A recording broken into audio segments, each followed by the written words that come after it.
Nothing. It is a fantastic read. I always say that it's a fantastic read because not only because I'm the author, but I've read it a few times and I can't put it down every time I pick it up. So I'm always honest about this book. I wrote this book about, well, I began writing it about 30 years ago. I had been at a place called East Jersey State Prison, and I was writing it when I was in administration segregation. That's a place where when you do something wrong in a prison, they put you away like lockup. And that's where I was, and I was thinking about my life. I had been in Ad Seg a lot of times, and this was this last part of my 12 and a half year stay. And I was thinking about my life, and I was thinking about how I was dealt this hand. You know, they say the Creator makes you who He wants you to be. People were born to be firefighters. People were born to be nurses and doctors and teachers. I felt like I was dealt this hand of being a drug addict criminal. And I was mad. I was angry. I was angry at God. I was angry at the world. And I didn't connect the dots that, while going over my life, I didn't connect the dots that the things that had happened to me was a direct result of the behavior that I was exhibiting. I didn't know that substance abuse, crime, manipulation, and lying, all of those things stemmed from the trauma that I had been exposed to. When I say trauma, it had been sexual molestation by a family friend. And not only sexual, it was emotional as well. It was verbal as well. I would hear things like, you ain't SHIT, you're dumb, you're ugly, nobody's gonna want you. The only worth that you have is with your funky, my sexual organs and my mouth and all of those things. And I bought into that because she told me this so often. And it exhibited itself through behavior because growing up at that age, and at that time, you're always taught that men don't cry. You're not supposed to cry. You're not supposed to talk about how you feel. And don't say anything about what's going on in my house. You don't talk about that. So I had no outlet to talk about the things that were going on. So what happened is that I stuffed those things. I stuffed those feelings of nothingness, of shame and guilt. I stuffed it, and I didn't know how to express it. And the only way I knew how to express it was acting out. You ever notice that a kid, when a kid is being bullied in school and they don't want to talk about it, they start doing other things, and you say, oh, my kid is acting out. Same thing applies. Because I didn't have an outlet to express those things, so I started to act out. So as I mentioned, she kept talking about these things about who I was. I was black and I was ugly, and my self-esteem had begun to dwindle. And because of those things, I did anything to fit in. I did anything to fit in with anybody. Older guys were smoking weed and drinking beer, and I began to do that too because it made me forget my reality. When I was drunk or when I was smoking weed, I didn't think about what was going on in my actual world because that was a comfort zone to me. More than anything else, there was the absence of the verbalization of love. There was an absence of that. Now, I know my mom loved me. She did things to show me that she loved me. She made sure that we ate. She made sure that, she made appearances where she needed to, like school and all of those things. But it was never verbalized. I want to read to you just a part of this that made me think about the absence of those words. So, this is... Thank you so much for your suggestion, Mr. Clarence. I appreciate it. My pleasure. This is chapter 2. It's called Character is Shaped by Experience. And this is on page 7. And as I mentioned, so as a kid, you don't really realize the magnitude of the love that you have or the support that you have because you're a kid. And your mind is probably not able to grasp that amount of love that's around you. especially the conflicting information that I had that nobody loves you, Raheem. You ugly, you're a bad kid, you know, you're not shit, you're not going to be shit ever, you're going to die before you turn 18 years old, you know, all of these things. And then we're not hearing these verbal cues that we need to hear to uplift us. So I remember going to this store in the neighborhood grocery store called Big John's. As a child, to buy myself a pack of Now and Later candy. While standing in line to be waited on, a mother who had also been waiting in line in front of me with her young son began stroking the boy's head lovingly, then kissed the boy top his head and said, "I love you," in a way that I suspected only a mother could say. "I love you too, Mommy," the boy cooed. As I walked out of the store on my way back home, I couldn't help wondering why my mom had never said those words to me. I knew my mother loved me in her own way because we were her kids, but at that point I had never heard my mom or anyone else speak those words to me. I didn't fully understand the real magnitude of love at that age, but what I did understand is that when someone said they love you, it meant that they cared about what happens to you. I never doubted my mom's love for me or her family. In fact, I knew she loved us as best she could despite her alcoholism. I imagined the intent behind the things she would do for us was out of love. I mean, she fed us, she always yelled at us if we were not in the house at a certain time, and she always kept my appointments and appearances as needed to make our household better. Besides, I was learning firsthand how drinking could quickly become a priority. I knew it was imperative that I forget certain aspects of my life to deal with life in general. So I assumed there were some things my mama needed to forget for herself. The reason I read that part is, one, to tell you how important love was for me. It was important not only to hear it, but to feel it. And the reason why I say that, because if you go on to the next chapter, chapter 8, or the next chapter, it's not your fault. You'll understand why to hear those words from someone who you care about is important. Because hearing it from the wrong person with the wrong intent ruined me in a sense. It ruined my emotional state, my emotional stability. Because I didn't know what love is. And quite frankly, from that experience, I took that to mean what love was. And it led to promiscuity, it led to womanizing, it led to lying, and it led to seeking love in all the wrong places. It led me to believe that love was derived from sex. And because I was a child in a man's body, I believe that that's the way you find meaningful, loving relationships.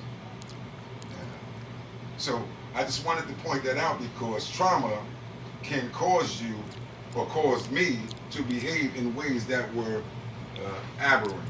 And that's what this book is about. This book is about a traumatized boy becoming a broken man and eventually finding the courage to pick up the pieces to become whole. That's what this book is about. And I find it very important to talk about trauma because in our community, you know, as I said from the beginning, men don't talk about how they feel, or we're taught to not talk about how we feel. We're taught that you don't cry under any circumstances. We're taught that you don't express emotions that make you appear vulnerable or weak. You keep that to yourself. And when that happens, what we do is we express it in other areas of our life, which can be devastating to our well-being, or it can stunt our growth in terms of becoming a real man, or what a man is supposed to be.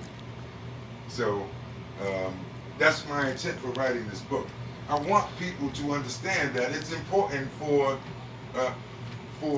people to understand what a man goes through, especially in our community. A lot of times we see men behaving badly by maybe doing drugs, or always angry all the time, or always violent all the time, and we're never thinking what's wrong with you, or what happened in your background that caused you to do these things. We automatically think this is a bad person. you know, you're a bad seed because you're doing all of these things, but we never know what is the antecedent that happened to make this person be this way. You know, what was the catalyst to push this person to be this kind of person? We never asked that. We just condemned them to be a bad person. So almost nothing is taking a light. We're putting a light on that. I want people to see that, and I'm hoping that I did it in a way in which you can imagine the mindset of a person having gone through the things I've gone through. And if you can connect the dots. Like this happened, and then this happened, and this happened, and this happened. The mindset had to be constructed based on the first beginning of the trauma. And then things that happened after that were confirmation of that trauma, which caused that behavior. Am I making sense? Yes. This is an important book, man. This is an important book because it touches on the vulnerabilities of men in this community. You know, I'm certain that most of us know people where it was said to them, men don't cry. You know, you don't talk about how you feel, especially not only to men, but probably women too. Don't talk about what's going on in my house. And some things that went on in the house, you know, may have been something that was so traumatic that may have formed the behavior to ensue. You know. So it's important that we talk about what's going on in our life because it can prevent a lot of harm. It can prevent a lot of pain. It can prevent a lot of darkness. It can keep a life on track or either throw a life completely out of track. So almost nothing is based on that concept, that idea. So I want you to know that at the end of this book, it's a cliffhanger. Maybe I shouldn't have said that. I have such a question for you. Go right ahead. I like that. When you started off and you read the one section, you read the portion about you're looking for love, or, That's right. or finding the meaning of love, how it was important to you. Can you find a section in the book to read about when you changed that, when you found that, or when you became more enlightened? I will. I would love for you to share that with everybody. I will. So it's going to take me a minute to find it, but I want to talk about it if I can. Oh, that's perfect. Okay? Could somebody just give me a napkin or paper towel, please? So because I was unaware of what love is, my imagination told me, thank you so much. My imagination told me that love is something expressed when you genuinely, sincerely, and authentically care about a person. Now, sex is an expression of it, but it's not the expression of it, if you're following. So I had met this woman, and unlike anybody else, she had expressed genuine concern for me, the person.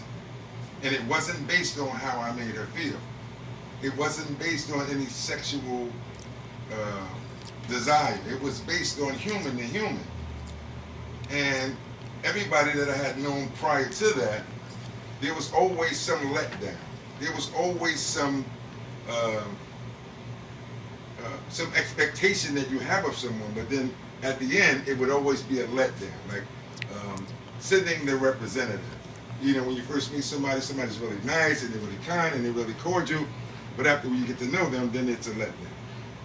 You know, they're not as nice as they started out to be. And it's always something behind it as if they wanted something from you. That was my perception, that they always wanted something from you. And it had always been confirmed to be true. But this person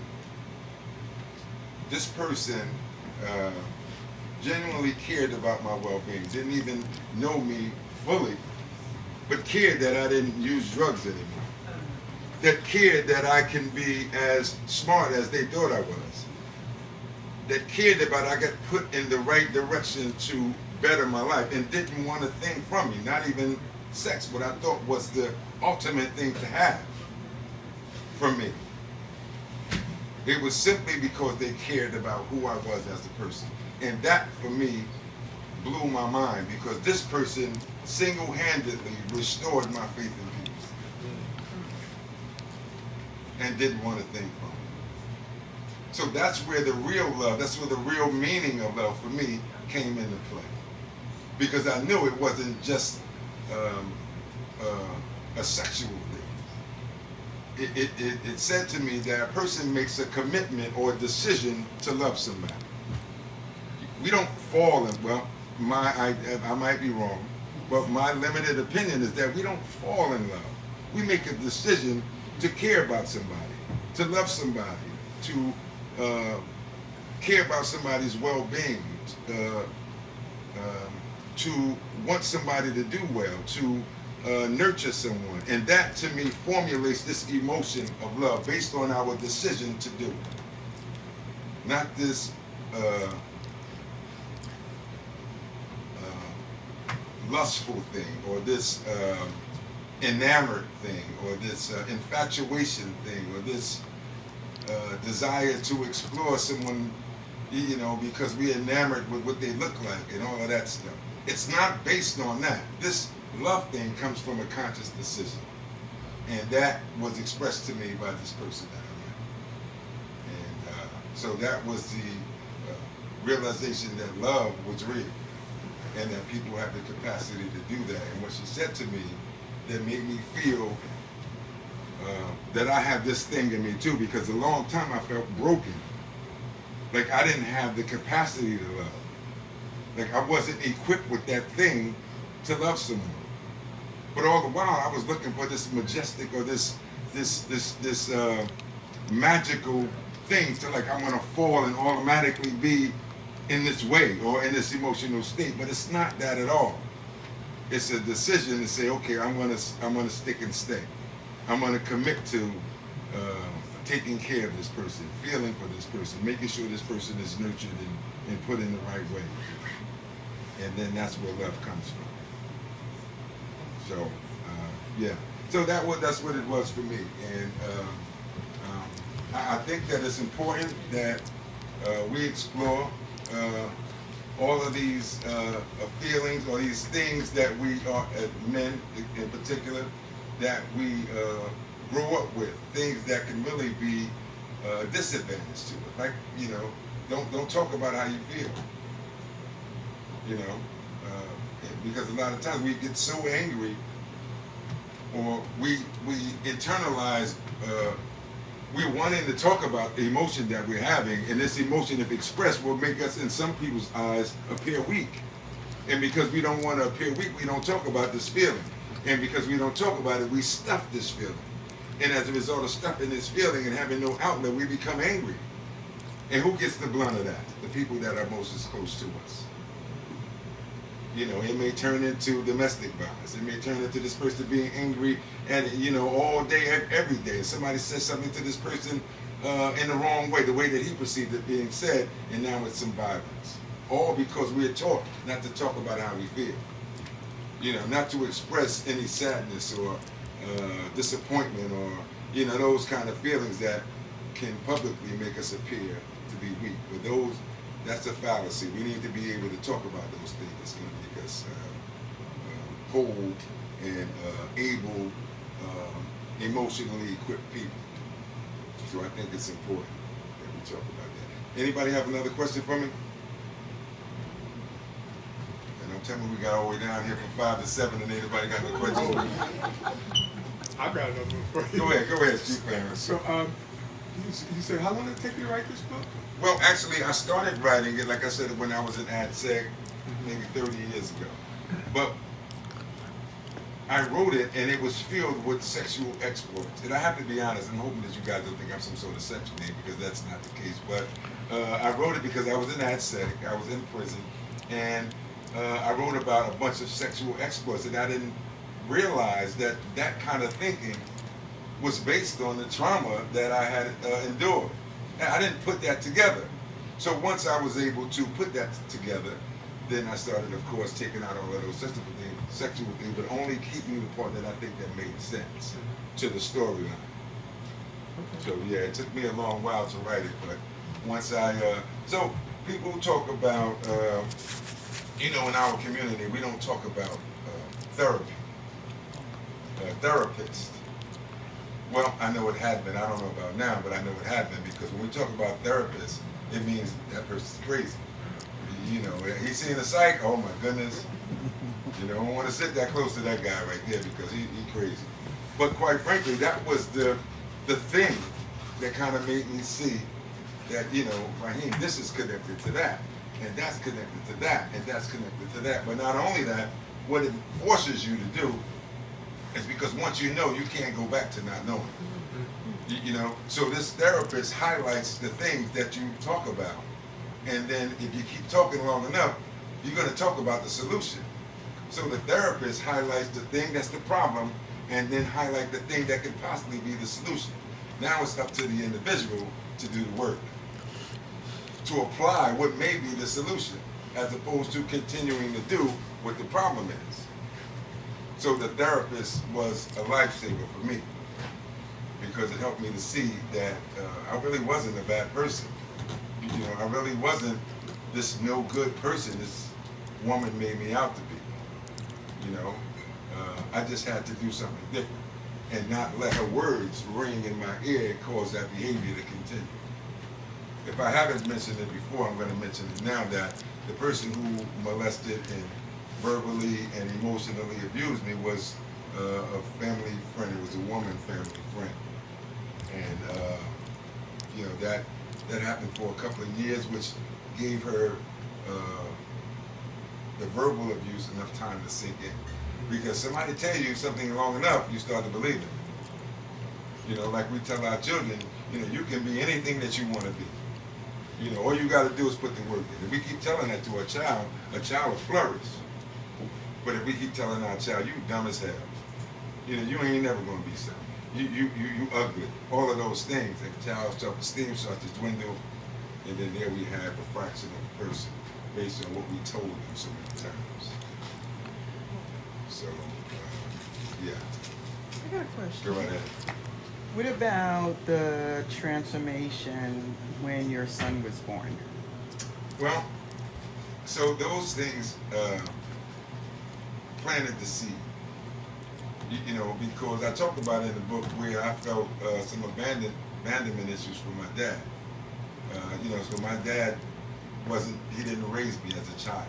I mean, we became son and dad. We had a nice son and dad relationship as grown people.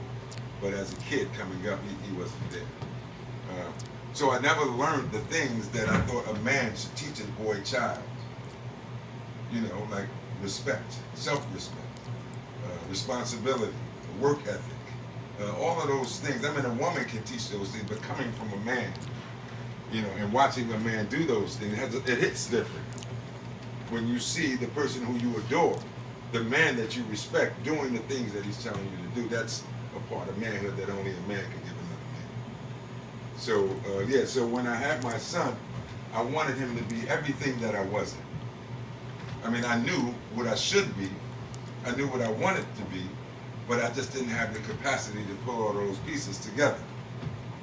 But I knew what it was, and I wanted to instill that in my son. When my son was born, I didn't have that capacity because I was still using drugs. But I knew that one day I would get myself together and I would give my son every tool that he needed to become a responsible man. So that was one of those things that shift your mindset. I always talk about shifting of the mindset. Some things happen, maybe even subtly, but it shifts your mindset in a way that could cause you a different direction in your life. So having my son was, or birthing my son was one of those experiences that happened in my life. Yeah. Thank you for that question. That was important. So, by the way, my son is now 22. He lives in Atlantic City. Should I be saying that? So my son is grown and he's doing well. He's doing well. I mean, so I had in mind a direction for him to go. You know, I believe the more education you got, the more opportunities you have. I just believe that. You got a little bit of education, you got a little bit of opportunity. You got a lot of education, you got a lot of opportunity. And I wanted him to go to college and, you know, get a degree and do all of these things because I thought it was important. and he just wasn't the college dude. You know, he went to college for one semester chasing behind this girl. And when she graduated, he dropped out. But he turned out to be a good dude, and he got a good career. He's doing well. Any grandkids? Huh? Any grandkids? No, he's 22. I wouldn't suggest any kids right now. I say wait till you're 30-something to have a kid. But yeah. Are you looking forward to being a grandfather? I am. I'm looking forward to, not right now. Not right now, but I mean when he gets 30. But ultimately, yeah, right. I'm looking forward to that. I'm looking forward to it. Yeah, I'm definitely looking forward. Because when you're raising a kid, for me, I was only doing what I thought was the right way to raise my child. And I thought that my son, being who I was coming up, he was an extension of who I was in terms of the durability. You know, I thought he was able to withstand some harsh talk, some stern guidance. But he wasn't like that. I had to handle him more delicately. You know what I mean? So I made a lot of mistakes with him. And it took a friend of mine who was high out of his mind, and I was telling him, Raheem, you sound strange. And I was like, yeah, man, my son did this, and that. And I told him, he said, Raheem, did you talk to that boy like that?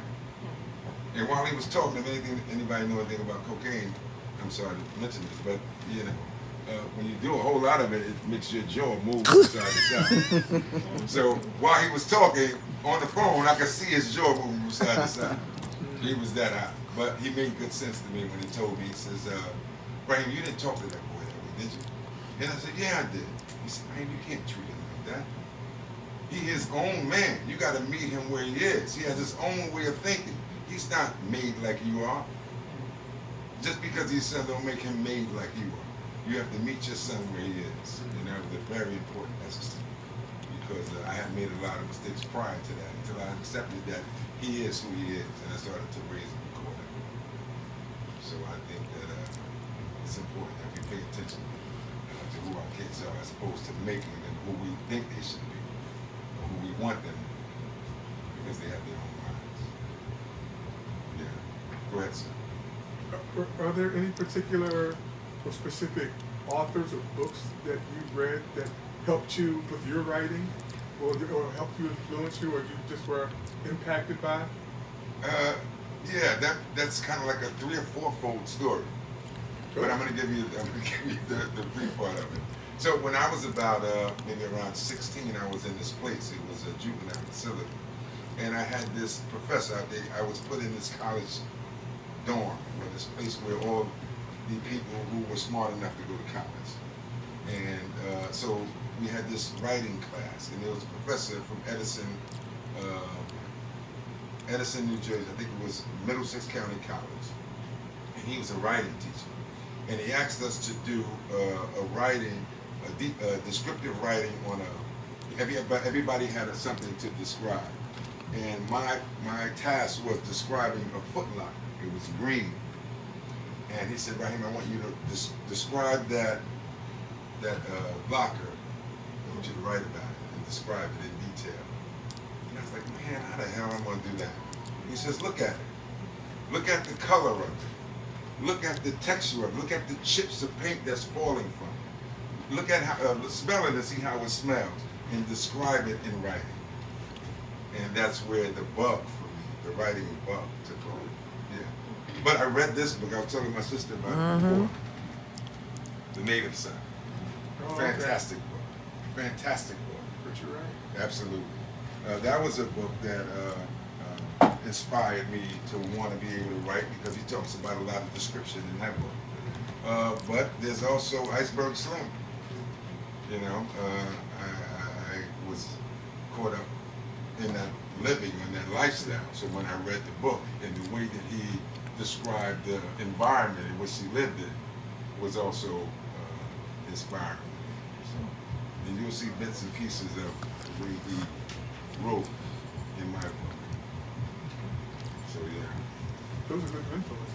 Say that again? Those are very good influences. Absolutely, absolutely. Thank you so much. Richard I Wright, appreciate it. Iceberg Slim. Yeah. Miss Tanaka, is it? Do you have a question? I can see the question in your You can face. see the question? I can see the All right, question. it's a two-part question. Okay. I'm curious about the title, like how did you come up to name Okay. Almost Nothing? I know it's inspired you, but I'm just curious what made you choose that title for the book. And also, what's your relationship with God today? Because you started out saying that you were really angry with him about the path that you were brought Wow, on. So I'm yeah. just curious about that. Wow, those are two powerful questions. And I shouldn't even ask you that. Did you have two questions to ask? But no, thank you. I appreciate that because now it gives me an opportunity to take this talk to just a deeper level. So almost nothing. I thought about the title of this book while I was writing it. And the reason why almost nothing came to mind almost immediately is because that's how I felt. I felt like my life and as a person is almost nothing. And the only thing that made it almost is because I was breathing. Anything other than that, there was no accomplishments or so I thought. Nothing that was redeeming in my life. So I felt like almost nothing. So that title came right away. My relationship with God. So since the age of 12, I believe I subscribed to an organized religion, but just to fit in. So in my environment when I was 12, 14 years old, there was the black Muslim. And they talked about, having a strong family bond. Men, especially black men, you don't use drugs. You don't sell your women. You build businesses. You have a family and you make it strong. That appealed to me because nothing in my environment was that. And although what he was describing was something healthy, something nurturing, and I had yearned for that, but there was nothing in my immediate surroundings that spoke to that. So I adopted that organized religion, but only in thought. My actions wasn't that, but I adopted it in thought and changed my name and all of that stuff. And even another attempt was when I went to prison. I was 22 when I went to prison. About 25, I changed my name legally, thinking that this name change will change me. If I change my name and I research the name and the meaning of the name, then that'll ultimately become who I am. Doesn't work that way. So, it wasn't until after the meeting with this person that I told you about who made me understand what love was really about,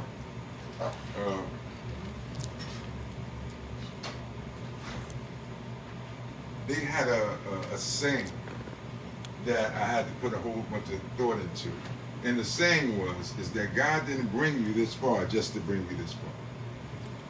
What they were saying is all of those things you've gone through, you survived it. You survived it. And do you think that the Creator, the person who created me, you, and all the worlds outside of the world that we know, brought you this far just to drop you off and let you... And it made me think about what this Creator really was. And how did I survive all of that stuff? How did I survive all that stuff? I mean, it didn't seem humanly possible for me to survive all of the things that I encountered. There must be a Creator.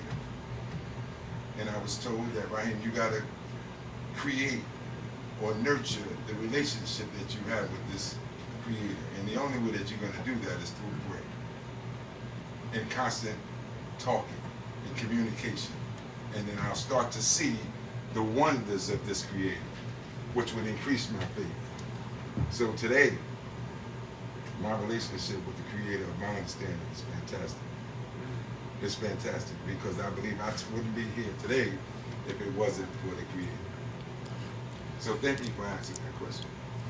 I was having a conversation with someone earlier, a couple days ago, and they said to me, Raheem, when you make your videos or when you have your talks or when you do your signings, do you ever mention God? And usually, nah, I don't really think I do. And the question was why? I said, well, people don't want to come and hear a sermon. I said, nah, I'm not asking you to give a sermon, but at least give some glory to the Creator. So thank you for asking that, because it gives me now to give some glory to the Creator. So thank you so much. I appreciate it. Any questions? Did you have your hand up, Ellen? Yes. Could you talk about, as you wrote the book, could you talk about your experiences in prison and your reentry, and how you adjusted to coming back into society, and what happened to you and why you were in prison? Okay, I'm so sorry. One more time. In your book, did you talk about your experiences in prison in Okay. terms of how other men related to you as you began to change, and what happened as you tried to re-enter the society? Okay. So, so the relationship in prison, particularly this prison, was, I mentioned earlier about something where I said sitting the representative. This was maximum security. And I believe that most of the men, looking in hindsight, I believe most of the men felt like I felt. Like, you don't talk about how you feel. You don't show a sense of weakness. Even if it's not really weakness, you can't verbalize or appear to be weak. So my relationship with the people there were that way. It was kind of a stern, representative kind of way. You know, I was who I wanted you to believe I was. I wasn't weak in any way. I was strong in my spot, and I was around, criminals and murderers and people like that. So I had to put up a front, so to speak. And what about your reentry? That was difficult. That was difficult because I had spent 12 and a half years that last time in prison, and having been told what to do and when to do it is hard to adjust to having free will to do whatever I wanted to do. And quite frankly, if I'm being honest, is that I thought that my entering or re-entering society would just be a short stay, because my experience had always been 2-3 months, get high, commit a crime, go back to jail. And it had been that way I got out of prison, I think I was 38. So it had been that way all that time. So it was really difficult to find a new way to live. But I realized that so I started to watch people grow in society. I mean, people that I grew up with in the same community, being firefighters and teachers and all of these things, they were flourishing. But then I started to think, why not me? And the reason why not me, because I didn't have that mindset. I didn't have that capacity to think that I could become anything different from what I was.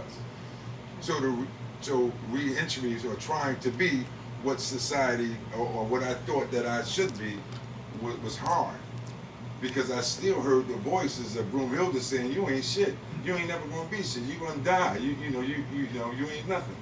I kept hearing that, and although I know I wanted to do something different, sometimes my self-esteem would go in the basement when I hear that, because if I look at my life based on everybody else's life, I was still almost nothing. So it took me a long time to believe that I can do what other people were doing. And when I set a small goal and was able to conquer that small thing, it boosted my self-esteem and made me realize that, man, Raheem, you can do that. Let's try this. And when I tried that and I was able to accomplish that, now my self-esteem is to the roof. And now I was able to acclimate myself to society. But it was a rough go, man. It was a rough go. But thank you for that question. I hope I answered it. Anybody else? Any questions? Tracy, I know you got a question back there. I see you back there. I know you got a question for me.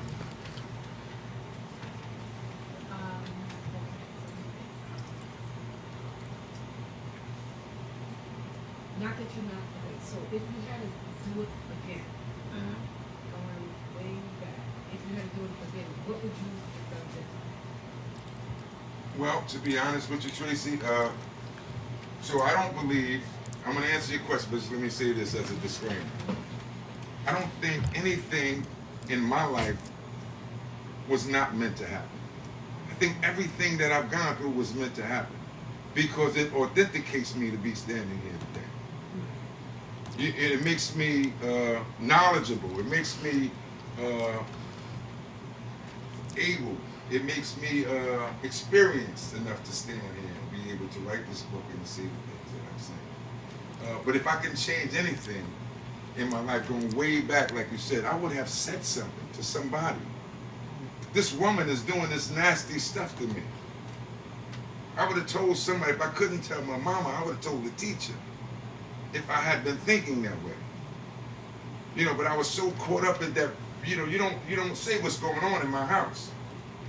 You know, you don't talk about how you feel. You don't cry in front of people. You don't do any of that stuff. So it made me to feel like, you know, and her voice would say, ain't nobody gonna believe you anyway. You're such a badass kid. Ain't nobody gonna believe what the stuff you're saying. And if you say something, I'm gonna kill you. You know? So if I could change anything, it would be that.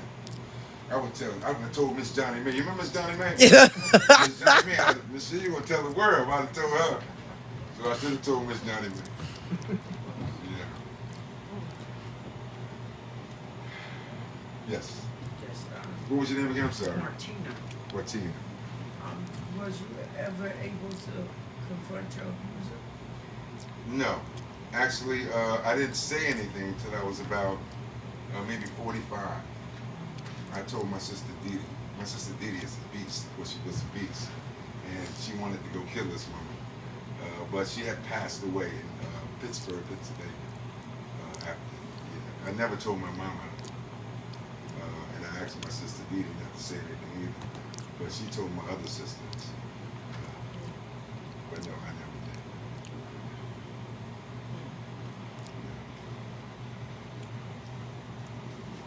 Miss Sassy, I know you got a question. I see it in your face. I see it in your face.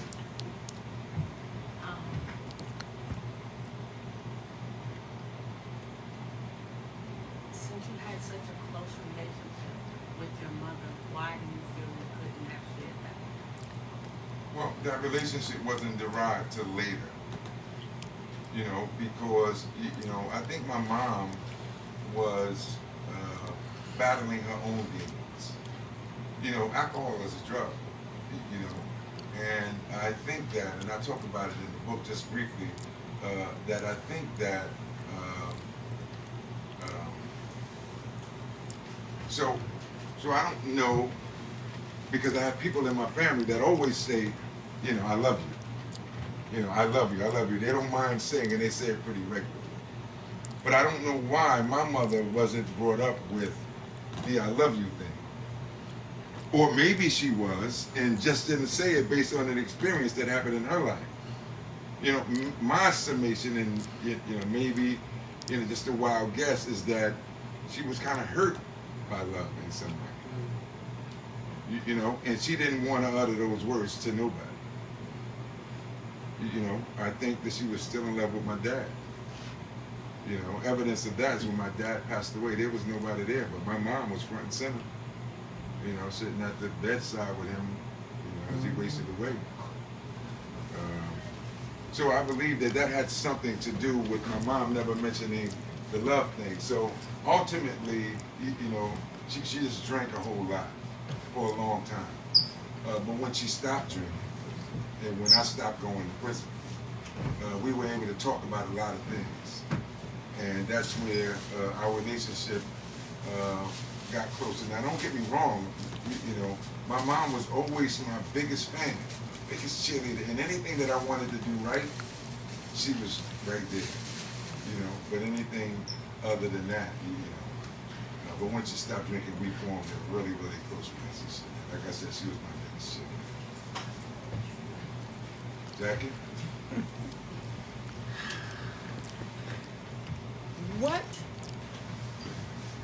What made you want to write this book, to tell your story, and to tell your truth with your story? Okay. Well, I think my story is like a lot of other people's story, like a lot of other men's story. You know, but I just think that for whatever reason, well, you asked me about me, so I'm going to say I needed this story to be told because I believe that there's a lot of men who grew up like I did who just don't want to say. you know, who are experiencing some of the same things and will die, go to the grave without ever having said anything, without ever even seeking any help from anybody. You know, you know, not that any molestation is better, but a lot of men in our community, in our age range, been probably molested by men. And people. And they feel like to say that would some way imply their sexual identity. So they don't want to talk about it. And as a result of not talking about it, they're exhibiting behaviors that is directly stem from this trauma. They're mad all the time. And then they get with some woman, and first thing the woman says, now they're beating the woman up. You know, or their family members are afraid of them because they're so mad all the time. Or they're always fighting in the street and end up in prison all the time. That's because they're not saying anything. They're shame and guilt. And that old adage that we hear, men don't cry. Men don't talk about what's going on in their house. Men don't talk about how they feel. So I felt the need to put this out there so that maybe somebody starts saying how they feel. You know, these men start to open up and seek some help. Because a lot of times it's hard to just, you know, just step out there. A lot of times we need a little push. We need our family members, somebody who's read the book, say, you know what, let me ask this person, because this person is expressing some of these things Raheem went through. Let me ask this person some questions. And then let me guide them to some help so that we may change the trajectory of their life.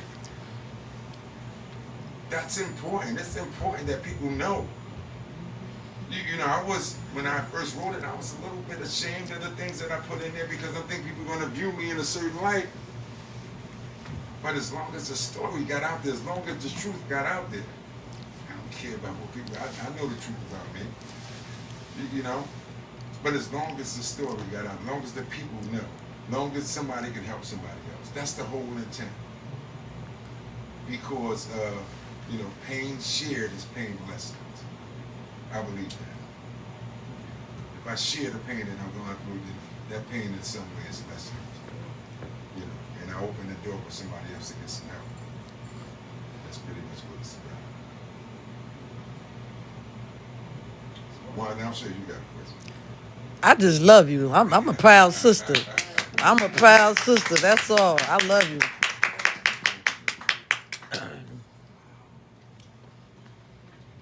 Hello, how are you? Excuse me? How much is the book? The book is $19.95. I want two. Uh-oh, here we go. Well, I was going to let everybody know, first of all, I'm listening to your story. I'm enjoying what you're saying. Thank you. Because it is something that needs to be said. Absolutely. In our community. And you're so right about a lot of black men in our community who are afraid for some reason to speak their truth. Mm-hmm. And what you said just now about writing the book, you know, about I was really worried what people are going to think of me, but I'm so glad you overcame that to realize me being truthful is more important than what other people are going to think about Absolutely. me. Because if you read my book, Absolutely. then you'll understand me. You'll know my Absolutely. truth. So Absolutely. I want to applaud you for doing that. And I also want to, for the lady, for everyone else here, we have copies of Raheem's book here on the books at sale. I want to thank Ms. Jennifer Wilson, who's been founding this bookstore. Thank you, Ms. Ms. Jennifer Wilson. holding this Yay! for 25 years. Right, 25 years. Thank you So books are available, and Raheem is going to be signing copies of his book as Absolutely. well. So I just want everyone to know that. Thank you so much, guys. I appreciate it. I just want to ask, brother, so you're on your journey and the revelation of what's happening to all of us, especially men in our community, because this is healing time. We gotta find a way to heal each other, because there's so much work to be done. Everything is exposed now. So if we don't find a way to come together as a people, we're gonna have a lot of problems. So you're starting with men healing, and so prayerfully you've thought about a men's group or some way that you're gonna bring brothers together. Absolutely. So they can get this. Okay. If you need a space, you've got one. Really? All right. That's what's up. This space for the last 25 years has been here as a safe hub for us, where we can come and exchange information and left medicine because I could no longer heal in medicine because medicine is big business now. But I heal through literacy. And so that's what we do. And so I believe the Creator is putting all of us together to do the work so we can heal as a community. Because we got to move out of whatever these chains are. And it's basically on our minds. Our mindset is what we have to free so that we can move through this process. Because this is deep, this happening to us right now. Yes. And so I think this is one of the more beginnings where we're going to come and we're going to figure this thing out. All right. How we're going to move through this, not just women, but we need our men. Absolutely. We love y'all. So y'all need to know that. And so the healing has to start with all of us. So once you start with healing our men folk, and then we do what we need to do for our women to heal, then we're gonna be the example that the children need. We can't give them what we don't have. If we're suffering and we're in pain with ourselves, which is what the problem is, because you talked about love. Love is key in our equation because that kind of was left out, all the illusions that were given about love, but you can't love another person until you learn how to love yourself. You see, it starts with self-love, but that also was left out of our equation. Our parents and grandparents did the best they could do. They gave us what they had. But we now, knowing better and knowing different things through literacy, because our ancestors have written it. It's written. One of the things that was said when I opened this space 25 years ago, they said she ain't gonna make it because black folk don't read. Okay, so 25 years later, it's enough black folk reading. That's right. It's still here. And That's so right. that's what I believe. All of this new beginning is all about us coming together as a people to heal so that we can move through this process that we're in right now. So thank you, brother. Thank you, sister. All right. Absolutely. Absolutely. I gotta do some brainstorming, but that's a fantastic idea. Yeah. So I also wanted to say, first of all, that's powerful. Thank you so much, sister. I appreciate it. This book ends kind of like a cliffhanger. So book 2 is coming. It's called Almost Everything. This book is almost nothing. The next book is almost everything. And I'm hoping to have that book out by May or June.